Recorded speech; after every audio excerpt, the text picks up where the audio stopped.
Hello everyone, welcome to my another video.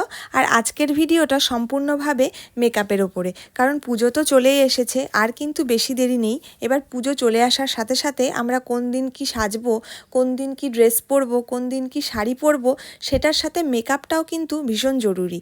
সেটা light makeup হোক বা নিউড মেকআপ হোক। তোমাদের আজকে হয়তো এই ভিডিওটা দেখলে অনেকটা হেল্প হবে, কারণ পুজোতে অনেকে নিউড মেকআপ পছন্দ করো, অনেকে লাইট মেকআপ পছন্দ করো। তো দুটোই কম্বাইন করে তোমরা এই সমস্ত মেকআপ ট্রাই করতে পারো। দেখো, আজকে আমি শার্টের সাথে শাড়িটা ট্রাই করেছি। অবভিয়াসলি শাড়িটা আমার বুটিকের, ঋদ্ধি বুটিকের শাড়ি, কটন ইন্ডিগো। তোমরা চাইলে যোগাযোগ করতে পারো, এই শাড়িটা অ্যাভেলেবেল আছে।